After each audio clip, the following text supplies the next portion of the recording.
Now the rule number 2 of super type and सब type is mutually exclusive. ये बहुत मजेदार रूल है। ये रूल ये कहता है कि जो सब टाइप्स हैं basically they don't talk to each other.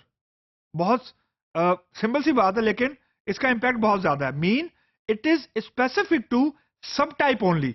जो रूल नंबर 1 था बीइंग एग्जॉस्टिव का, ये सुपर टाइप और सब टाइप दोनों के दरमियान था, लेकिन जो म्यूचुअली एक्सक्लूसिव है ये सिर्फ और सिर्फ subtype to subtype के रिलेशनशिप को आइडेंटिफाई करता है। Mean two subtype don't talk to each other, mean they don't know what is going on between them. Mean एक सब टाइप को के लिए दूसरी सब टाइप के एट्रीब्यूट्स एंड दूसरी सब टाइप के जो रिलेशनशिप्स हैं वो ब्लैक बॉक्स हैं। That's point number 1। लेकिन जो पॉइंट नंबर 2 है वो ये है कि ऑब्वियसली दोनों सब टाइप्स हैं, दोनों के अंदर इनहेरिटेंस हो रही है सुपर क्लास से या सुपर टाइप से, तो एट्रीब्यूट्स सुपर क्लास के दोनों सब टाइप्स में अवेलेबल हैं।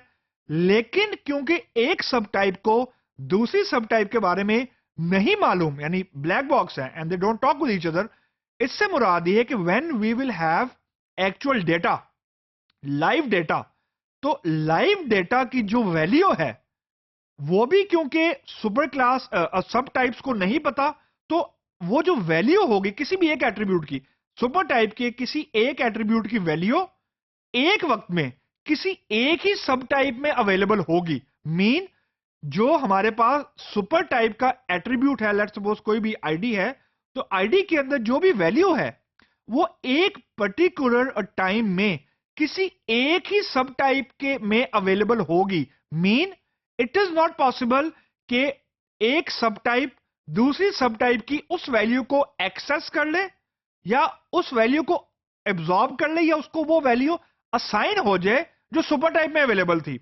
तो सुपर टाइप की जो भी वैल्यू है वो एक पर्टिकुलर टाइम पे या एक पर्टिकुलर इंस्टेंस के ऊपर किसी एक ही सब टाइप में अवेलेबल होगी। Mean it is not possible कि सुपर टाइप की एक वैल्यू एक वक्त में दो सब टाइप्स में या एक से ज्यादा सब टाइप्स में साइमल्टेनियसली अवेलेबल हो। This is not possible because the subtypes are mutually exclusive. They cannot share the value either if the value is coming from supertype or subtype. It doesn't matter. तो value basically the core thing is कि जो value है वो shareable नहीं है between two subtypes. जब हमने ये बोल दिया कि value shareable नहीं है तो it doesn't matter actually कि value supertype से आ रही है या subtype से आ रही है, value आ रही है। तो value is not shareable। तो जब हम ये कहते हैं कि ये म्यूचुअली एक्सक्लूसिव होना चाहिए तो इट इंप्लाइज कि जो वैल्यू है वो बिटवीन सब टाइप्स एक्सेसिबल नहीं होनी चाहिए, बिटवीन सब टाइप्स शेयरेबल नहीं होनी चाहिए। Mean it is directly opposite to the concept of inheritance. Inheritance में हम क्या कहते हैं कि जी सुपर टाइप की जो वैल्यू है वो एज इट इज सब टाइप में अवेलेबल है। तो अब हम ये कह रहे हैं कि नहीं, सुपर टाइप की एक वैल्यू सब टाइप में अवेलेबल है लेकिन एक वक्त में किसी एक सब टाइप में।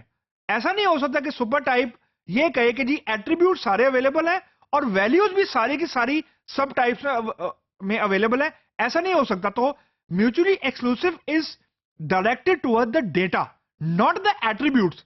एट्रीब्यूट शेयर्ड हैं लेकिन असल इश्यू उस वक्त क्रिएट होता है जब आपके पास एट्रीब्यूट्स के अगेंस्ट डेटा आना शुरू हो जाता है। The moment you get the data, और अगर वो डेटा शेयरेबल है between two subtypes या multiple subtypes, then you will have serious database a consistency issue, जिसको हम लोग आगे जाके डिस्कस करेंगे, जिसको बोलते हैं a concurrency issue।